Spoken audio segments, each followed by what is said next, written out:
Aaron here from Goddard Garage and Goddard Adventure. We find ourselves in familiar territory here. We're at the LKQ Pick Your Part in Charleston, South Carolina. And we are looking for some important parts that might only be able to be found here, at least for a decent price. So our late dog, Saphira, who has recently gone on to doggy heaven, she left behind some torn seatbelts, our middle center row seatbelt and our rear, right side passenger seatbelt. Both got some nibbles in her late last years.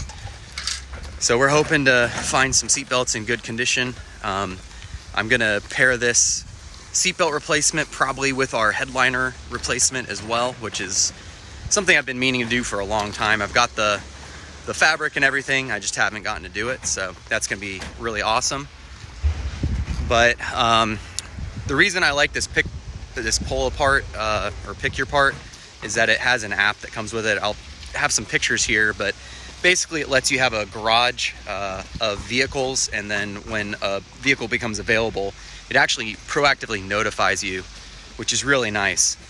I will say the parts prices have gone up in recent years, but again, if it's the only place you can get the part because it's old, then it's worth it.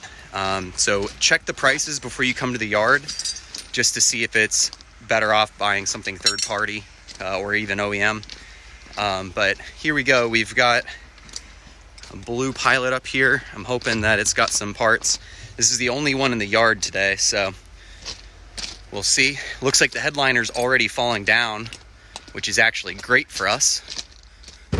We definitely need this one right here, and it looks like it's in pretty good condition. So we'll need to tear down the top here to get to that retractor, the seatbelt retractor. But Saphira gave us a big old nibble right here, so that it hasn't been super safe for the kids.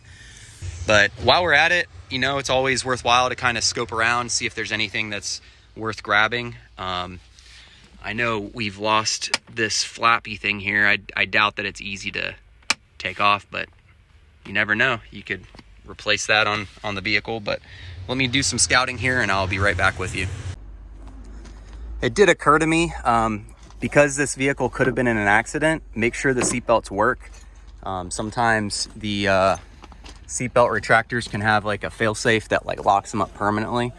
But it looks like we're good on that regard with this one. But yeah, it's gonna be the back right and this center seatbelt right here that we're gonna work at.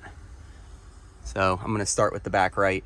One of the really good things about coming to a salvage yard is you can learn how the trim panel pieces work before you carefully take a stab at your own vehicle, which is always, in my opinion, a good thing. So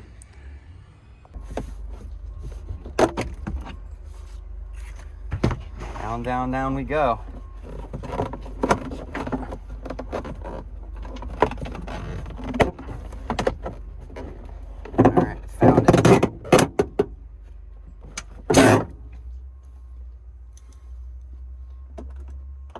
It's gonna be fun taking this stuff apart back on my vehicle I actually care about, because as you can see, I'm just kind of ripping into it for speed here. But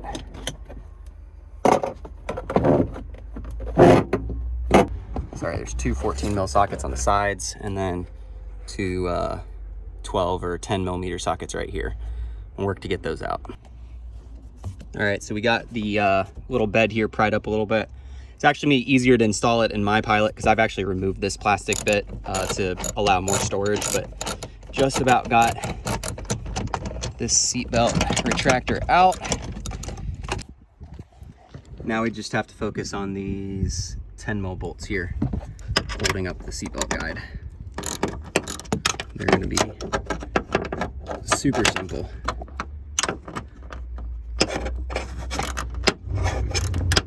While I'm working on this, I noticed that the retractor that we're after is actually up here. So almost certainly that's the retractor. There's going to be a guide, kind of like,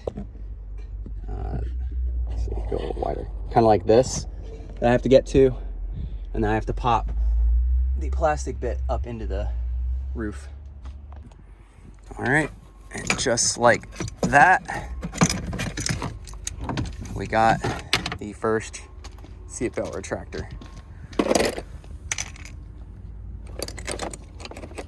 And it looks like it's in really clean shape. So that's like what you're looking for at the salvage yard is clean stuff. I've had to take some soap and water to some seat belts in the past, but this one looks pretty good.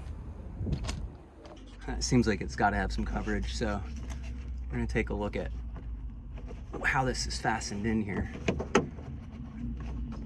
There we go. All right, so just fastened like that.